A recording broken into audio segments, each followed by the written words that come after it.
अस्सलाम वालेकुम YouTube friends, welcome back to my channel. मैं हूँ हिना, एक पाकिस्तानी मॉम जो कनाडा में एक हाउसवाइफ है। इस चैनल पर मैं आपके साथ अपनी स्लो डेली लाइफ, घर के कोजी मोमेंट्स, सिंपल कुकिंग और छोटी छोटी चीज़ों में खुशी ढूंढना शेयर करती हूँ। अगर आपको पीसफुल रियल लाइफ व्लॉग्स पसंद हैं तो आप बिल्कुल सही जगह पर हैं। आज की सुबह बहुत खामोश है, वो वाली खामोशी जो सिर्फ सर्दी के दिनों में होती है। बाहर -25 टेम्परेचर चल रहा है और बहुत ही ज़्यादा ठंड है। इस सर्दी में सुबह जल्दी निकलना आसान नहीं होता, लेकिन जब घर के करीब सब कुछ मिल जाए तो लाइफ थोड़ी सी आसान हो जाती है। मैं आज फिर अपने छोटे से टाउन ग्रोसरी स्टोर फूडलैंड आई हूँ। ये स्टोर मेरे घर से सिर्फ 5 मिनट की दूरी पर है। ना हाईवेज़, ना लंबी ड्राइव, बस एक छोटी सी रोड और सीधा स्टोर। कभी कभी मैं सोचती हूँ ये छोटी सी कन्वीनियंस भी कितनी बड़ी नेमत है। इस ठंड में जब हर मिनट कीमती होता है, अल्लाह का शुक्र है कि मुझे दूर ड्राइव नहीं करना पड़ता। फूडलैंड के अंदर आते ही एक अजीब सा सुकून महसूस होता है। यहाँ पे कोई भाग दौड़ नहीं है, कोई लाउड अनाउंसमेंट्स नहीं होती और सबसे बड़ा कोई रश नहीं है। यहाँ पे छोटी छोटी आयल्स हैं और यहाँ पे वो फीलिंग आती है कि आप आराम से शॉपिंग कर सकते हो बग़ैर रश किए। तो दिल को और जहन को एक सुकून मिलता है। छोटे टाउन के स्टोर्स का एक अपना ही चार्म होता है। यहाँ पे सिर्फ शॉपिंग जो है वो एक काम नहीं है, ये एक आराम भरा एक्सपीरियंस बन जाता है। मुझे हमेशा स्मॉल टाउन में रहने का ये फ़ील होता है कि मुझे लगता है कि ये साइलेंस भी एक रहमत है। कभी कभी हम बड़ी चीज़ों के लिए दुआ करते रहते हैं, लेकिन ये छोटी छोटी आसानियाँ ये भी अल्लाह की तरफ से ही होती हैं। घर के पास ग्रोसरी, सेफ़ रोड्स, खामोश सुबह और ये सुकून के साथ शॉपिंग कर पाना। अल्हम्दुलिल्लाह फ़ॉर दिस लाइफ एंड अल्हम्दुलिल्लाह फ़ॉर दिस फेज़। आपने शायद ज़्यादातर कनाडा के बारे में जब सुना होगा तो टोरंटो के रश के बारे में सुना होगा, लेकिन एक पाकिस्तानी माँ होने के नाते कनाडा के इस छोटे से टाउन में रहना मुझे हर रोज़ यही याद दिलाता है कि अल्लाह ने हर जगह अपनी रहमत रखी हुई है। अगर आप भी ऐसी स्लो मॉर्निंग्स, छोटी छोटी नेमतों की कदर और सुकून वाली ज़िंदगी पसंद करते हैं तो चैनल को सब्सक्राइब ज़रूर करें। यहाँ पे सिर्फ व्लॉग्स नहीं, ज़िंदगी के सॉफ्ट मोमेंट्स शेयर करते हैं। अब घर आकर मैं ये स्नैक्स ऑर्गेनाइज़ करूँगी जो मैं लेकर आई थी स्टोर से, ग्रोसरी स्टोर से। ये स्नैक्स मैंने स्पेशली लिए हैं क्योंकि मेरे बेटियों के स्कूल ट्रिप था, कल था, तो वो म्यूज़िकल थिएटर प्ले देखने जा रही थी अपने स्कूल के साथ। अगर आपके छोटे बच्चे हैं तो स्नैक ड्रॉअर एक मस्ट होती है यहाँ पे। मैं हर हफ्ते इसे रीस्टॉक करना बहुत ज़्यादा पसंद करती हूँ। मेरी मम्मा भी मेरे और मेरे बहन भाइयों के लिए एवरी संडे इसी तरह स्नैक्स लाती थी और स्टैकअप करती थी वीकेंड के लिए, ताकि हम वीकेंड एंजॉय करें with like snacks and movies. तो मेरी कोशिश होती है कि जो मेरी मामा ने मेरी छोटी छोटी खुशियों का ख्याल रखा मेरे बचपन में, उसी तरह मैं अपनी बेटियों के लिए करूं।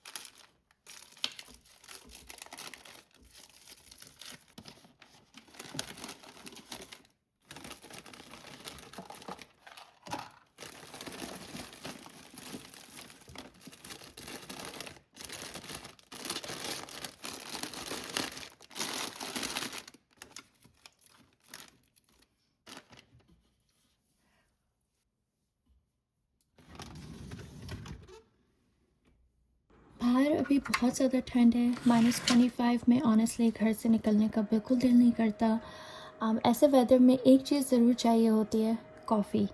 यहाँ कनाडा में टिम हॉर्टन्स कॉफ़ी बहुत ही पॉपुलर है, बहुत पसंद की जाती है। सिर्फ विंटर में नहीं, पूरे साल लोग इसे रेगुलरली पीते हैं, इंक्लूडिंग मैं। लेकिन विंटर में इसका मज़ा थोड़ा और ज़्यादा होता है। घर के अंदर गर्म कप के साथ बैठना इससे बस परफेक्ट लगता है। तो इसलिए आज मैं बना रही हूँ जो मैं लेकर आई थी, टिम हॉर्टन्स की इंस्टेंट फ्रेंच वनीला कॉफ़ी।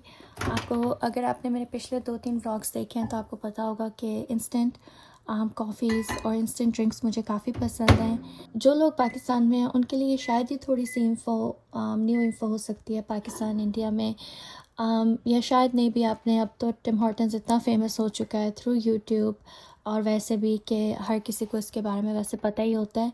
पर जिनको नहीं पता, लेकिन कनाडा में लोग टिम हॉर्टन्स से बहुत ही ज़्यादा ऑब्सेस्ड हैं। जैसे मैंने अभी कहा, ये सिर्फ कॉफ़ी नहीं है, ये एक यहाँ का कल्चर बन चुका है। मुझे पर्सनली इंस्टेंट बेवरेजेस बहुत ज़्यादा पसंद है। जब दिल चाहे बस बना लिया, उसमें इतना टाइम नहीं लगता। ये वाली कॉफ़ी बहुत ही ज़्यादा स्वीट है। इसके बैकिंग पे लिखा हुआ था, बैक पे, कि इसको 3 टेबलस्पून्स को गर्म दूध या गर्म पानी के साथ उबाल के आप डालें, लेकिन मुझे 3 टेबलस्पून फॉर 1 कप काफ़ी ज़्यादा मीठी लगी। और मैं अपनी चाय में शुगर नहीं लेती, मैं मीठा और बहुत कुछ खाती हूँ, बट शुगर चाय मुझे बिल्कुल पसंद नहीं है। बट ऑनेस्टली नेक्स्ट टाइम मैं जो है सिर्फ 1 टेबलस्पून यूज़ करूँगी ऑन लाइक 1 कप, क्योंकि I think that's more than enough. और अच्छी बात यह है कि अगर आपके पास टिम हॉर्टन्स का ऑलरेडी इंस्टेंट कॉफ़ी घर पे पड़ा हुआ है, तो आपको ड्राइव करने की ज़रूरत नहीं पड़ती। मुझे इस मौसम में रादर घर पे रह के चीज़ों को स्लो और कोज़ी रखना ज़्यादा पसंद है। अब मैं थोड़ी देर के लिए बैठ रही हूँ, हाथ में मेरे कॉफ़ी है, साथ में थोड़े से ड्राई फ्रूट्स, और बैकग्राउंड में एक इस्लामिक लेक्चर चला लेती हूँ।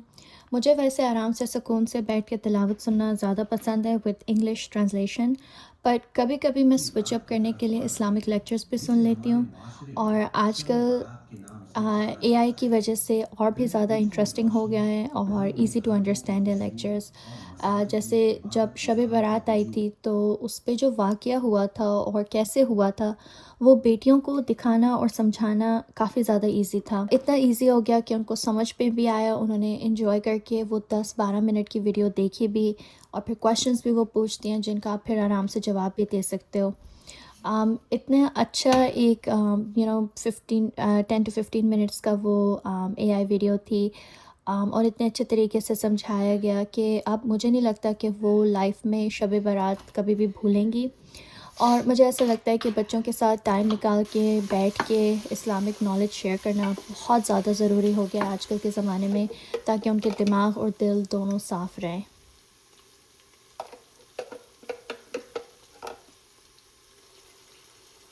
आज की जो लंच के लिए मैं बना रही थी अपनी फैमिली के लिए, वो है पालक गोश्त। मुझे फ़ोकस करके कुकिंग करना बहुत पसंद है। मैं हमेशा कुकिंग मैसअप कर देती हूँ अगर मुझे मल्टीटास्क करना हो या मेरे साथ कोई किचन शेयर कर रहा हो। मुझे इस चीज़ की आदत नहीं है, मैं बहुत ज़्यादा कंफ्यूज हो जाती हूँ। इसलिए मैं हमेशा साइलेंस में ही कुकिंग करती हूँ, और ज़्यादा से ज़्यादा इसी टाइम पे जब घर में सिर्फ मैं होती हूँ, सुबह के वक्त। एक पाकिस्तानी माँ होना, कनाडा जैसे मुल्क में रहना, 2 बच्चों के साथ, ये सब अपनी जगह चैलेंजेस हैं, लेकिन इन सब के बीच जो सुकून है, जो बैलेंस है, वो सिर्फ़ अल्लाह ताला की तरफ से है। यहाँ रहकर भी अपनी रूट्स को, अपनी वैल्यूज़ को और अपने फ़ेथ को साथ रखना, ये एक अल्लाह ताला की ब्लेसिंग है। सबसे ईज़ी तरीका पालक गोश्त बनाने का मैंने यही एक्सपीरियंस किया और देखा है, जो बच्चों को यहाँ पे पसंद आता है, वो है प्रेशर कुकर में पहले गोश्त को भूनना और उसको पका लेना मसालों के साथ अच्छा सा।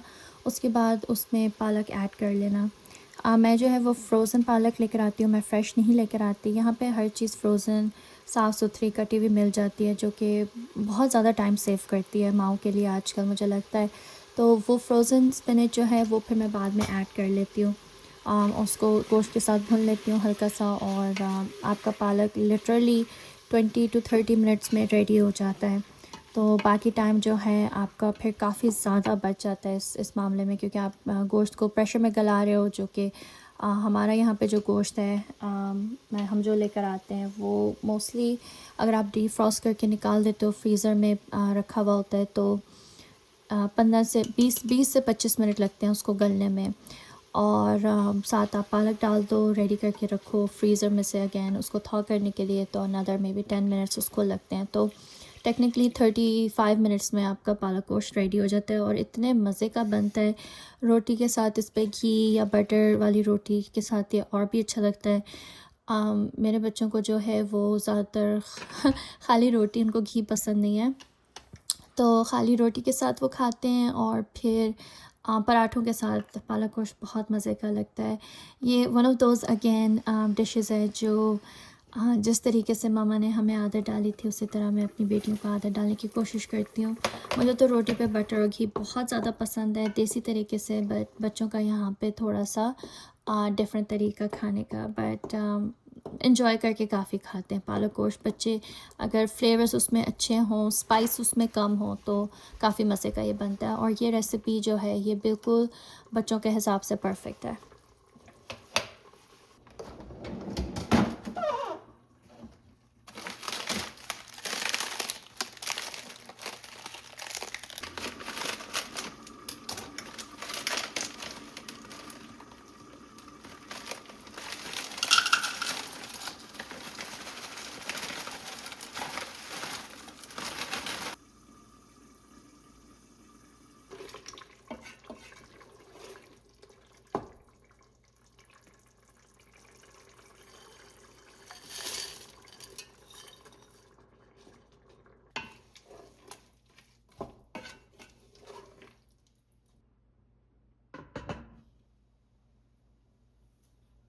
पालक गोश्त बहुत ही मज़े का बन चुका है और मेरी कोशिश होती है कि बच्चों को मिक्स ऑफ मीट, वेजिटेबल्स और दालें कुक करके दूँ इन अ वीक। मेरी बेटियां ज़्यादातर चिकन ही पसंद करती हैं, बट उनको वेजीज़ के बेनिफिट्स बता के खिलाना ही अपने आप में एक चैलेंज है, विच टेक्स टाइम। बच्चों को आदत आराम से ही होती है and as a mom it's okay to accept that. Time लगाओ, आपको भी सुकून और बच्चों को भी सुकून रहता है। अब लंच रेडी हो गया है और किचन से बहुत ही मज़े की पालक गोश्त की खुशबू आ रही है। ये छोटी छोटी मोमेंट्स ही दिन को पॉजिटिव और कोजी बनाती हैं। और इसी के साथ ये व्लॉग आज का यहीं तक था। अल्लाह ताला आप सबको घरों में भी सुकून, सेहत और बरकत अता फ़रमाए, आमीन। अगर आपको ऐसी slow, peaceful, faith field vlogs पसंद आते हैं तो सब्सक्राइब ज़रूर करें, लाइक करें और अपने कमेंट्स में बताएं आपका सुकून मोमेंट क्या होता है। मिलते हैं अगले वीडियो में। अल्लाह हाफ़िज़।